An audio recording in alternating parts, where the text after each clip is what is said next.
Welcome back to the channel. I'm Brooks, and here we talk about lifestyle, career growth, and the real life experiences that help us keep moving forward. If that's your kind of content, then you're in the right place. So let's get started. Have you ever looked back on a business decision and thought, if I knew then what I know? A few years ago, I started a clothing boutique. And I think, like many entrepreneurs, I had a dream, but my dream wasn't to make money. It was about building something meaningful. I wanted to create something for my daughter.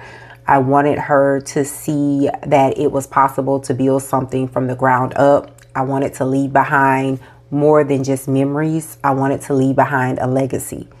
And honestly, I was excited. I wasn't just excited about owning the boutique. I was excited about becoming an entrepreneur. I imagined that my boutique would grow into a recognizable brand.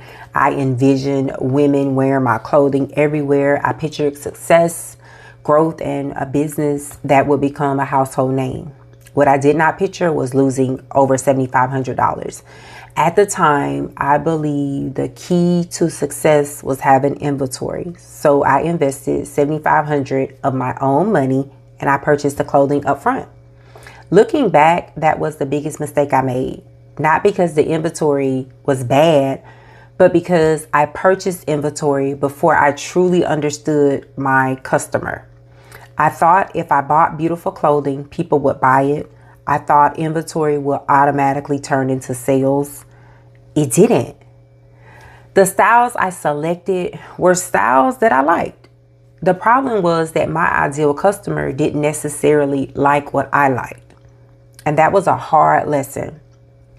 So as entrepreneurs, I think we often assume our preferences are our customer preferences, but they aren't always the same. What followed was something many business owners know all too well. The inventory moves slowly, really slowly. Some pieces never sold at all.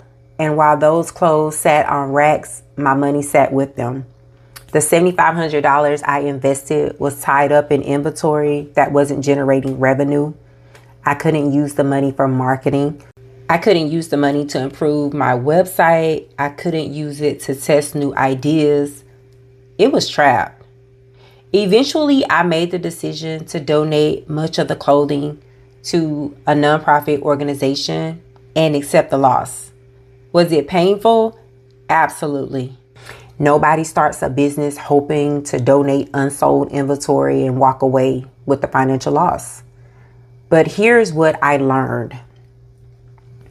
That boutique wasn't a failure. It was tuition.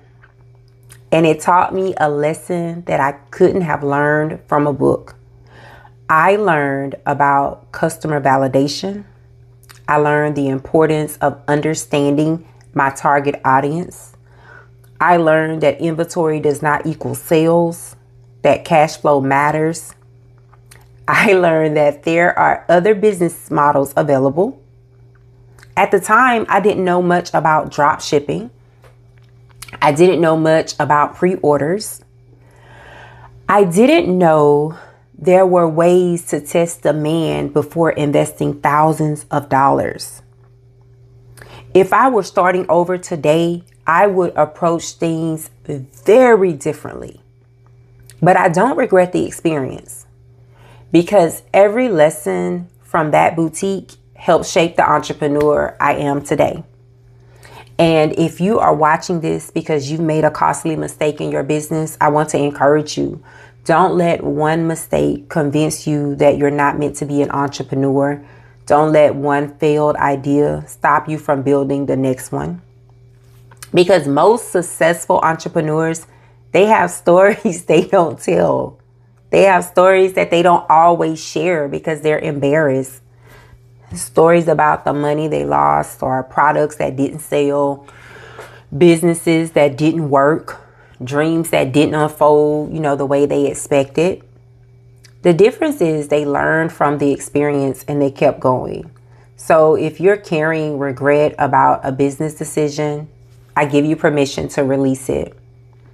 take the lesson, keep the wisdom, and move forward.